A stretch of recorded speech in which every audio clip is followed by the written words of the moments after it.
All right. First rule of this channel, we do not talk about this channel. Second rule of the channel, this is not legal advice. So, welcome to Fantasy Football Theory. This is the second video that I'm doing pre-draft in regards to trying to muse out where the running back situation is going to shake out. The first video I did was on the possibility or the projection of the bell cow running backs, and there's somewhere between I think there's about 5 guys going into the draft. I think there's another 4 guys that may or may not be disproportionately affected by how their team drafts this year. And then this is the group I want to talk about that are guys that have a chance to be bell cows. That means they can finish with a legendary season or like a high end running back one. They also, because of either situations that we already know about or the draft, they could really disappoint this year. One of the things I want to talk about is the difference between a regular running back one that'll just keep you going as a team and get you into playoffs versus that like legendary guy that will really give you peace of mind going into the playoffs and win you a league. These are 2 big differences. There's going to be a drop off about like 5 points, I think, between like those legendary guys that are going to be pushing towards like 22, 24 points a game and a high end running back one or a mid to high end running back one that'll be like in that 17 to 20 point a game range. Again, this is usually about for half point PPR. I couldn't actually pull up the ESPN numbers before I went live, and I'm just not going to go hunt them down to show you the differences in points per game when it comes to some of these guys. I can do a little bit of it on Sleeper when we look at just the by position, but overall, I can just walk through it without it. If I can't get it to pull up consistently while I'm talking. So anyway, the 2 guys that I talked about at the end of the bell cow episode were Kamara and James Conner. They're both going to be 29 next year. I would project that Kamara is not going to be on the team right now. That would be what I would guess. It would really move up Kendre Miller. He was injured for most of the season, a little bit of run when he wasn't, but he did end the season well. The biggest thing with Kendre Miller is he can be kind of a one-to-one replacement for Kamara in the offense. They already have Jamal Williams. So again, like with Kamara, like everything that we have, the variables that we have would say that like Kamara's either not going to be there or the guy to have, even if he does come back, is Kendre Miller because of either decline in productivity or just in general injury at his age. So that would be what my thoughts would be on Kamara overall. And then the other guy, James Conner, I could see the Cardinals bringing in a guy in the draft where I couldn't see the Saints doing that because they have Kendre Miller. I could see the Cardinals bringing in a guy in because maybe they don't want to roll with Michael Carter and DeMarcado. I could also see James Conner still getting cut. I don't think so. Most of the guys that I heard talk last year really spoke about how they liked the Cardinals seem to like James Conner's playing style. And again, he's kind of a thumper who can catch the ball out of the backfield. He will do the dirty work. Just a guy that you would want to trust as a coach. So I could definitely see that he does go back into the 70% snaps role next year. But again, at 29, the way he plays, like how productive he's going to be, especially with 2 guys that are younger behind him. That would be my question behind it. And again, some of this is going to shake out like Kamara. Kamara going probably to me should go about maybe the 4th round of the draft, which just doesn't appeal to me. And the same thing with James Conner, probably looking at like a 5th or 6th round draft pick. Again, these are guys because I have to bake their risk into taking them. They're probably too risky, and I would much rather gamble that like a Kendre Miller is going to be the league winner or DeMarcado or Michael Carter if the Cardinals don't pick a guy in the draft. And right now, because of Connor's age, DeMarcado is an undrafted free agent, and they only have 1 more year left on Michael Carter. I could definitely see that they're just going to pick up another running back and get ready for the post James Conner season. So again, that would be something that why I have them ranked where I do, right now is because I am expecting Kamara to get cut and the Cardinals to pick up a guy in the draft. All right. So the first guy in this tier to talk about is Bijan. And because of the firing last year of the coach, and they bring in Kirk Cousins, this is really stuff I like, to get to look at. So this is a guy that could win a league. So Bijan right now, last year, I said very early on, he's going to disappoint because of the coaching situation. And, he's also going to be competing with Tyler Algier for opportunities. I don't see that changing this year. Algiers probably going to be in that like 30 to 40% snaps. He's going to take away some of that non-efficient work, which is okay from a fantasy perspective. That's the biggest reason why like I would downgrade Bijan slightly. I could definitely see Bijan going in a lot of drafts at the late first. I don't think that's a bad pick. Probably to me, he's more of a second rounder, like an early second rounder, splitting hairs at that point. But again, because of Algier is the reason why I would probably limit the upside of Bijan. So like he could finish as like a top 5 running back, but he's not going to probably have like the range of outcomes to be a have one of those legendary type seasons because of that little bit of work that he's going to lose out to Algier in this one. That's why I would have him downgraded. Again, last year I thought he was going to finish as an RB2. He finishes an RB2. This year I think he's going to finish as an RB1. I just don't think he has the upside to some of the guys that I talked about yesterday that are going to get like the chance to have the full backfield. There's just they're not going to be competing for anybody else. And again, when you look at a guy like Jonathan Taylor next year, he may be competing with Anthony Richardson for red zone touchdowns. A guy like CMC isn't going to be competing with anybody for red zone touchdowns, so he gets all those touchdowns on a season.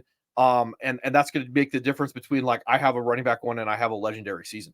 So that's kind of what I'm looking at when we break down some of these players going into the draft. And again, I don't see the Falcons wasting a draft pick on a running back. So I think this is going to be relatively static going into the season about like what's going to go on with Bijan. All right, going on from that, I have Barkley. The big free agent signing, him coming over from the Giants to go to the Eagles. And again, this is just one of the things that they had DeAndre Swift last year. DeAndre Swift like didn't finish as a running back one. And the same reason that Miles Sanders didn't the year before that. We're not even talking about talent with these guys. We're just talking about the fact that like they're not going to get rushing touchdowns and they're not going to be used in the receiving game the way that we would like them to be used. So even if we're betting on Barkley being a better overall talent, which I would agree with, like I don't think there's going to be a lot of people that would argue with that. He is like quote unquote one of those generational talents. I don't see a way that he's going to come in and get the run, the higher level rushing stats that he needs, the rushing touchdowns. And then the other thing is, and this is probably the bigger thing behind it, he hasn't been used in the passing game the same way he was as a rookie. The Eagles just don't seem to use their backs that way. He in the pecking order of receivers in Philadelphia, like he would be like the 4th guy behind AJ Brown, Devontae Smith, and Dallas Goedert. So like how many receptions is he going to get? So like again, when you're looking at drafting these guys to win your leagues next year, and this is how I think, like you're drafting the guy that you think can go up and compete against the guy who took Christian McCaffrey.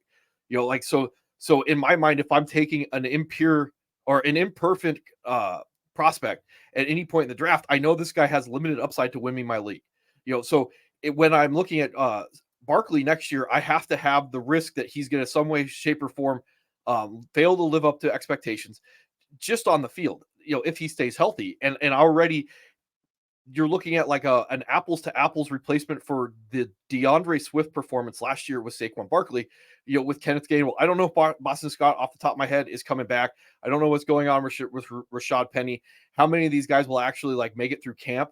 But again, like I'm expecting Barkley to get 70 to 80% of the touches, but to lose out on the goal line work and just not be that much of a receiving back in this offense. And that makes him like a running back too. So like maybe I would be interested in the upside of Barkley in the 3rd round. I definitely don't think that he's going to be able to outperform his value in the 2nd round. And that's why I would potentially like my ability to write the story for Barkley to finish as a legendary season or an RB1 is going to be limited right now. That's why I would put him there.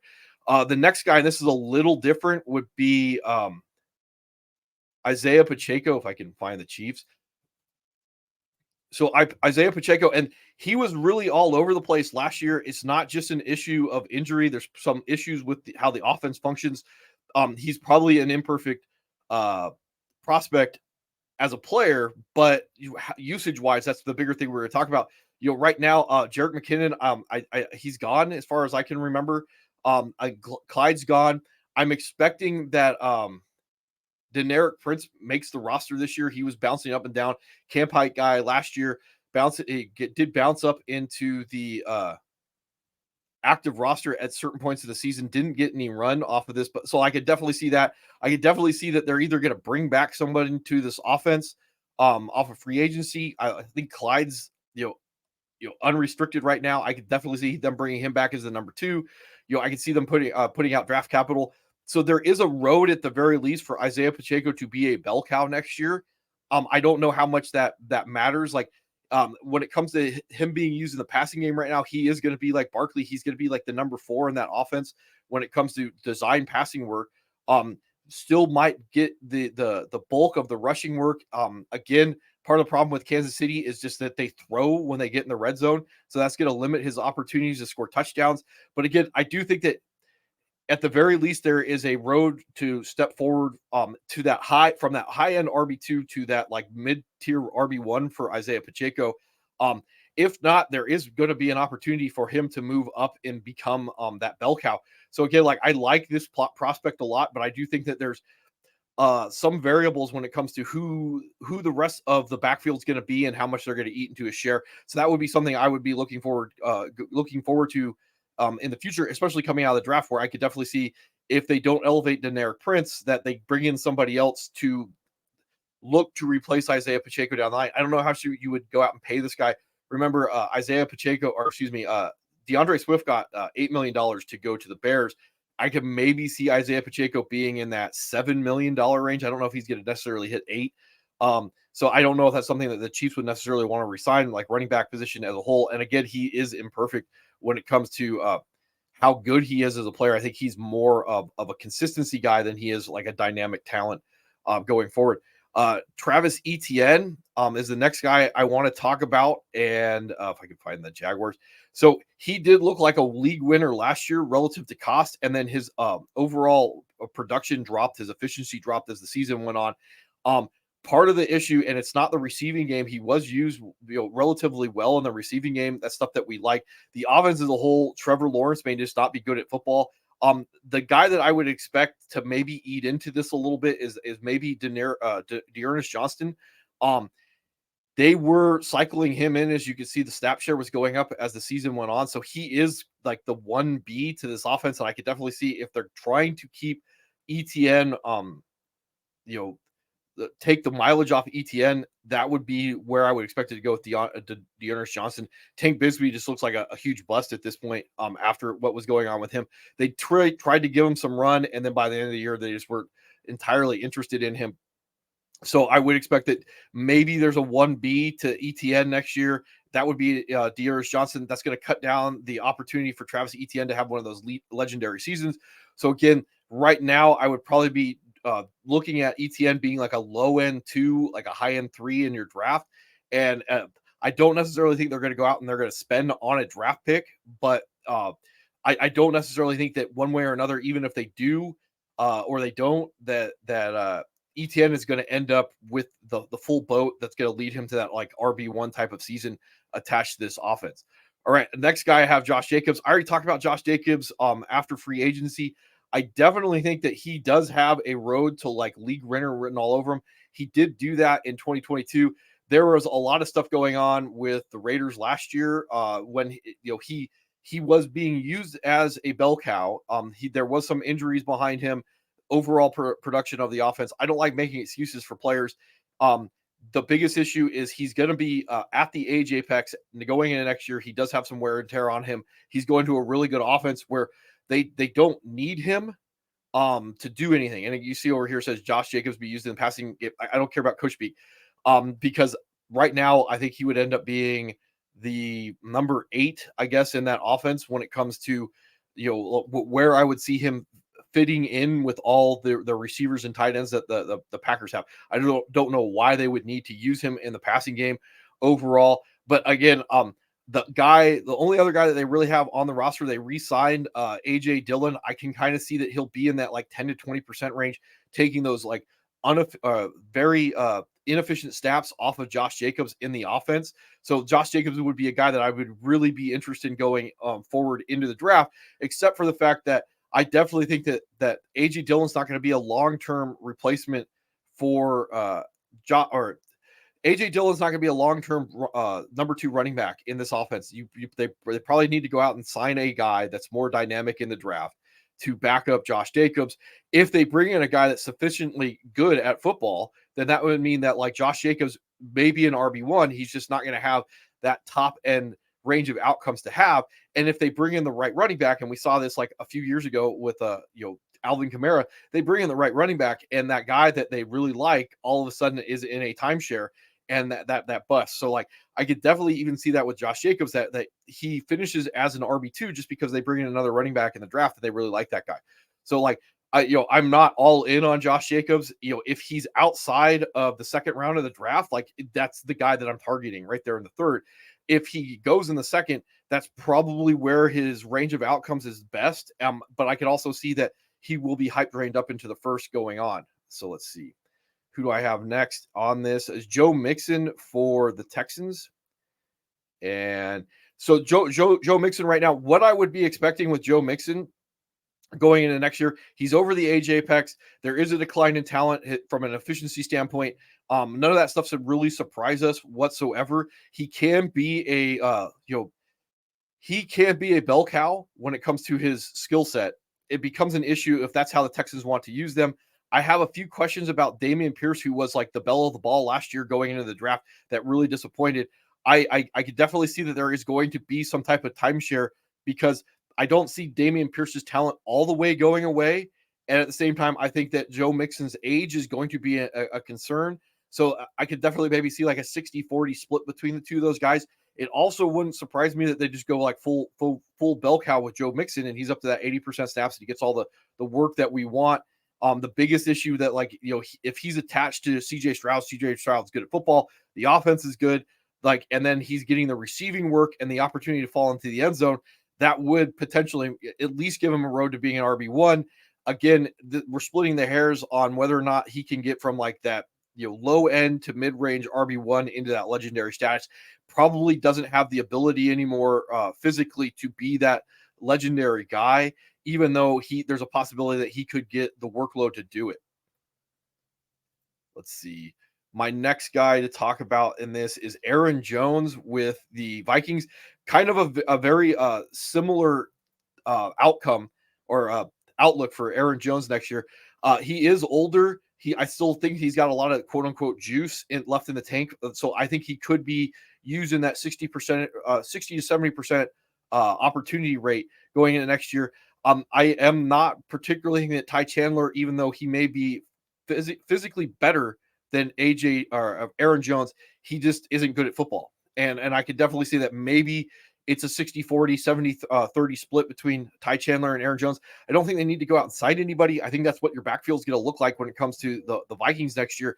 It just limits the ability for Aaron Jones, even if he has enough left in the tank, to get the opportunity to move him into that high end range. Even though right now I would project him to be an RB1. So again, like late mid third round draft pick is probably best where he should be going, but I could see him going in the second, which means you're spending like low end RB1 capital to go get him, and him not disappointing. So again, a lot of these guys are going to end up being where they shake out from an ADP standpoint and where the hype trains go.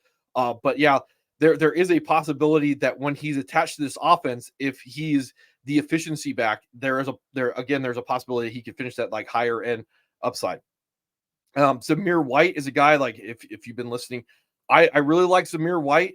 I would be somewhat surprised if they go out and they spend on a running back next year or coming up in the draft, because I think they are looking forward to giving him the boat, and bringing in a guy and cutting into his opportunity is probably not something they need to do when they have other concerns on the offense.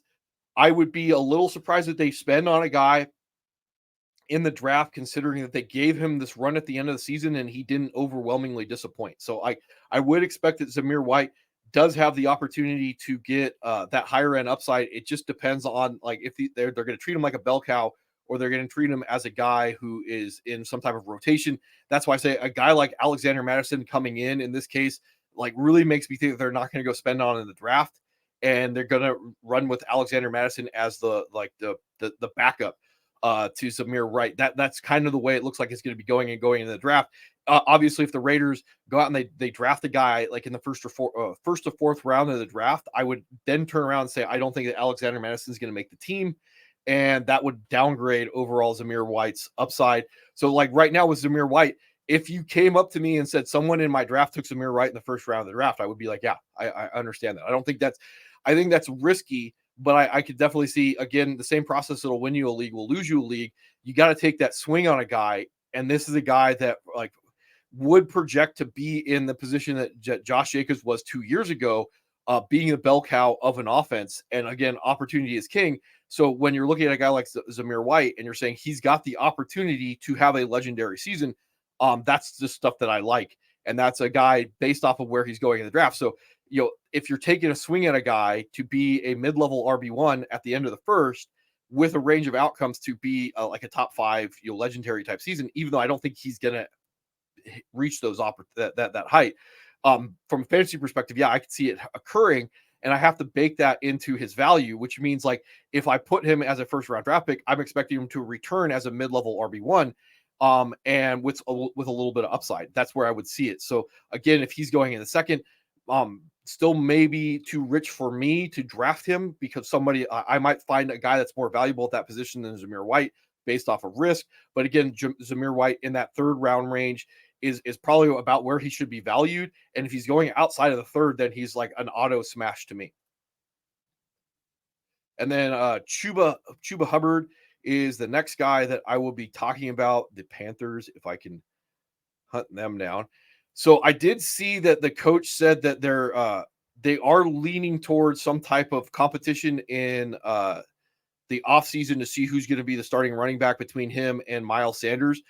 Again, I would almost think that Miles Sanders has an opportunity to not make the team, even though they would just pay him $6 million to be on someone else's roster at that point. So, but overall, they did end up the season with Chuba Hubbard being a bell cow. So the only problems that we have with Chuba Hubbard not being thrust back into that position next year would be like if there was an issue with Miles Sanders physically, and there was, you could argue that Miles Sanders just isn't good at football. We can have that conversation all we want, but from a fantasy perspective, we're just looking at value, like where we would put these guys. And if Miles Sanders is eating into Chuba Hubbard's opportunity, it downgrades Chuba Hubbard. So I don't care if Miles Sanders isn't good. I care if the coaches are going to give him opportunities over Chuba Hubbard. But otherwise, again, with Chuba Hubbard, if he's getting that close to bell cow type of usage that he was at the end of the season, so we're looking at like the receiving work to go along with the rushing work, the possibility of an upgrade of the offense in general to give him more opportunities to score touchdowns. Again, with a guy like Chuba Hubbard, now we're pushing him probably should be close to a third round pick. So like early fourth, maybe I would guess is where maybe he should be valued, if not a little bit higher, because again, he does project to be the lead in this backfield. The offense, some offenses we thought were going to be good are going to be bad. Some offenses that we thought were going to be bad are going to be good.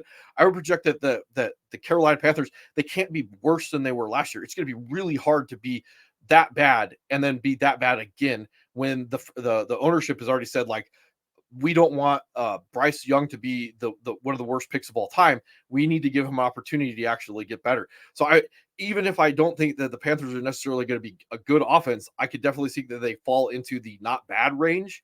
And if they fall into the not bad range, then overall Chuba Hubbard's going to move up there. So at the very least, like it gets tougher and tougher for me to write a story where Chuba Hubbard doesn't at least finish as like an okay RB2. And if he's going outside of that range as an okay RB2, we're talking like fourth, fifth round draft pick, then he becomes like really valuable based off of like where the ADP shakes out, regardless of what goes on with Miles Sanders. Okay.